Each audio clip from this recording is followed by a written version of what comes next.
Masih dengan materi yang sama, wirausaha produk kerajinan. Selamat pagi, siang, sore, ataupun malam. Kelas 12, dimanapun kamu berada. Mari kita lanjutkan materi ini ke tahap selanjutnya. Mari kita mulai.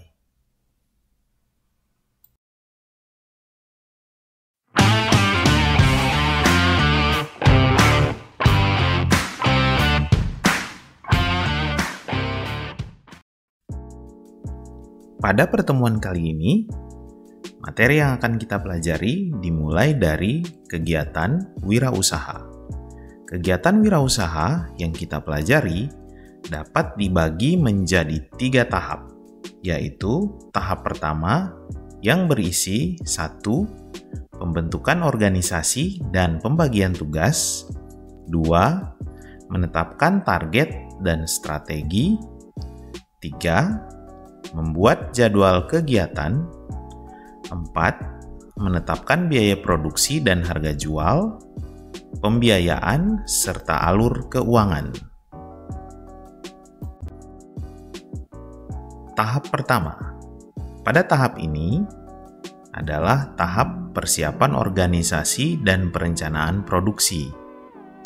Kegiatan wirausaha membutuhkan kerjasama dari berbagai pihak, baik pihak internal maupun eksternal organisasi. Contoh kerjasama dari pihak internal adalah kerjasama antara bagian produksi dengan bagian keuangan dan atau bagian yang lainnya.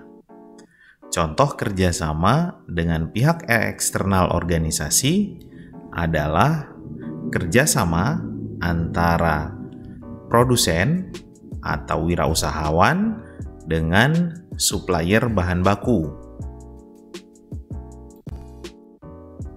Tahap kedua dari kegiatan wirausaha adalah tahap produksi hingga penjualan.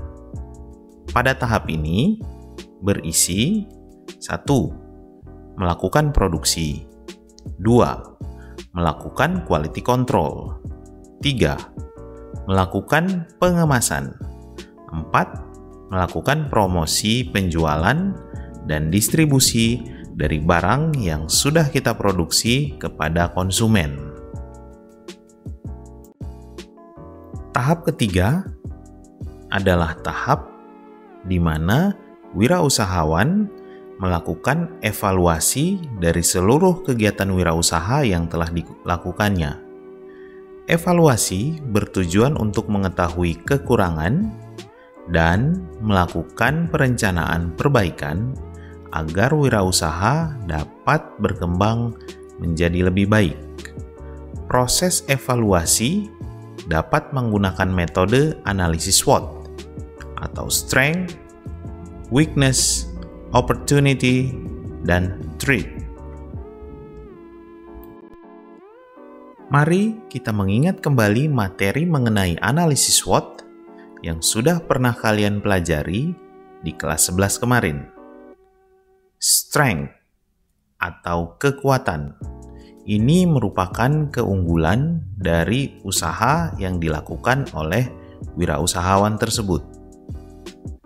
Weakness atau kelemahan. Analisis ini bertujuan untuk mencari tahu kekurangan dari usaha tersebut. Yang berikutnya ada opportunity atau peluang.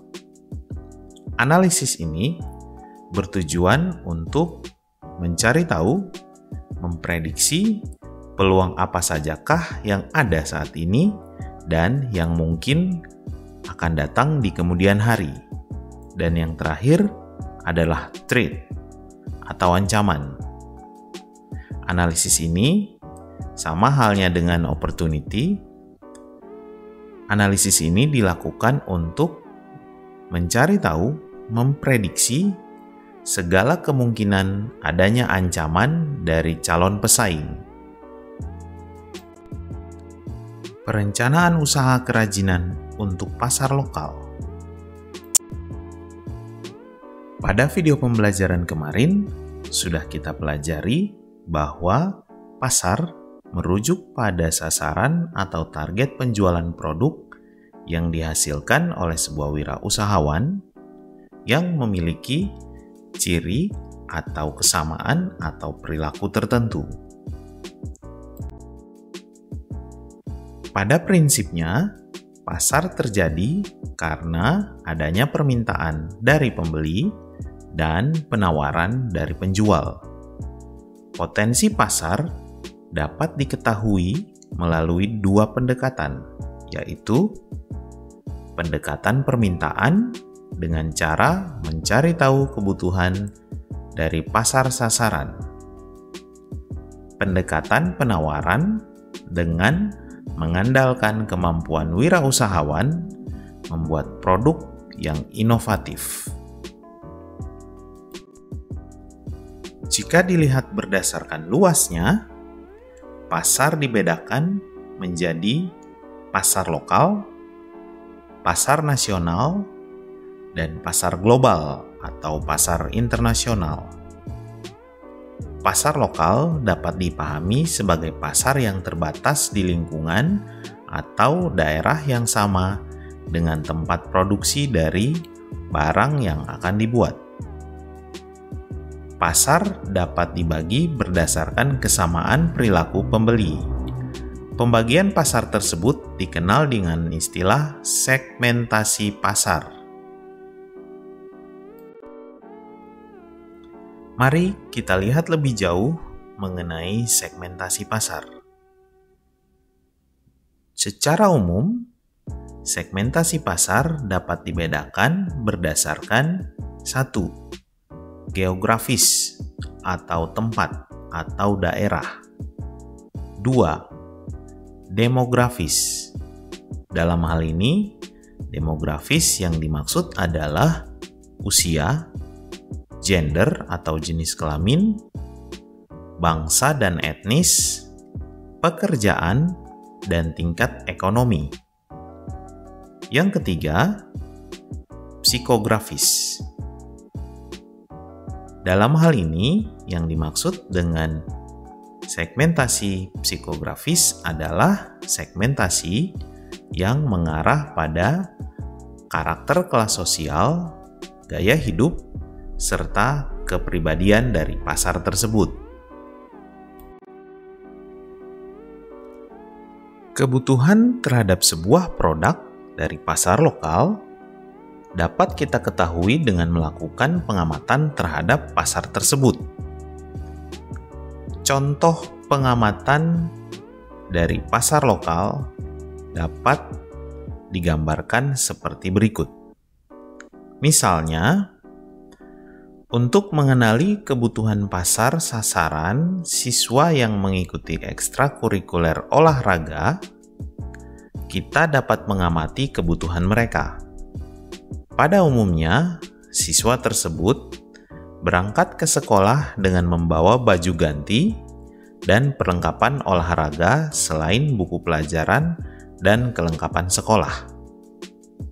Untuk itu, dapat kita simpulkan bahwa pasar siswa tersebut membutuhkan tas untuk membawa perlengkapan ekstrakurikuler mereka.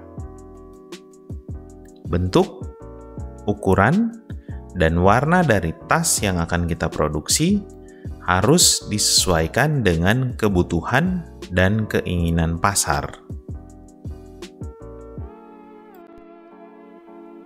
Demikian video pembelajaran untuk pertemuan kali ini.